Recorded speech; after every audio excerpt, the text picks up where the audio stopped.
My family and I moved to a small village in Colorado 5 years ago. It's an old, sparsely populated place, chosen to escape the hustle and bustle of town life and lead a peaceful existence. We had been living in this house for 4 months, and everything seemed fine.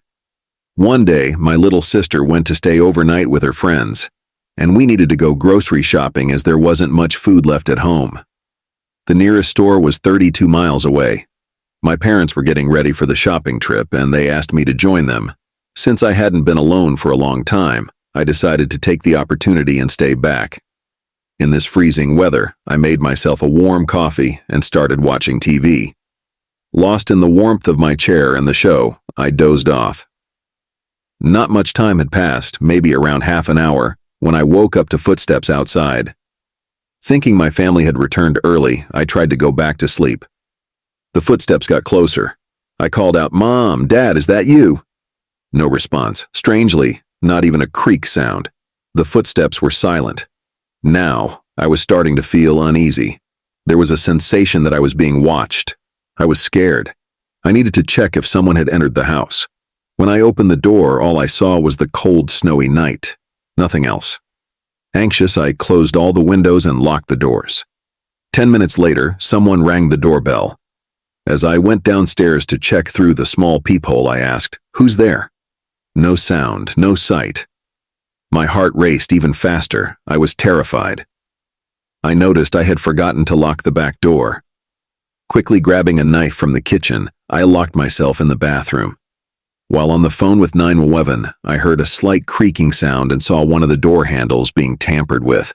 I yelled, "Get out of here, you filthy creep!" Just then, the police arrived with sirens blaring. I waited for them in the bathroom, and we all searched for the intruder.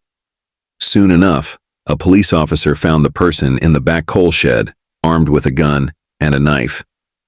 The intruder was arrested, and we learned that he had previously stolen money and hidden it in our house. My family returned home, worried and questioning what had happened. I explained everything to them. I felt relieved that the thief was caught. He could have harmed me. Though it's been 5 years since that chilling night, I can't forget it, and I still shudder easily. We took additional security measures, but the memory of that thief potentially harming me lingers. Living in an old house has its quirks, but sometimes the creaking noises at night are more than just the floor.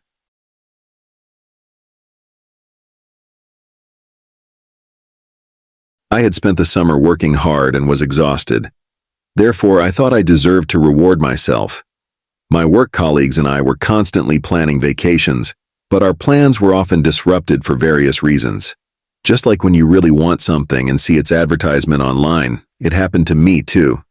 I had managed to grab a 2-week vacation opportunity in Alaska at a low cost without telling my friends, fearing they might spoil the plan. The vacation spot was 5 hours away, and I finally arrived without stopping, feeling tired and worn out. However, when I arrived, the parking spaces were almost full, except for one. 2 peculiar individuals had taken up a 2-person space due to incorrect parking. I politely asked them if they could move their cars, and one of them, with an angry expression, attempted to start a fight, leading to a verbal argument. Staff intervened to prevent a fight.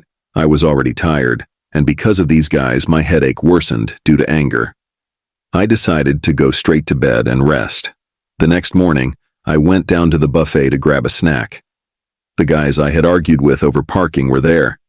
They said something to me, but I didn't understand and didn't pay attention. While eating, I noticed both of them staring at me without blinking. I thought of going skiing and taking the cable car to relax a bit. Hours passed while having fun, and it was already evening. Tired, I planned to head back to the hotel room and lie down.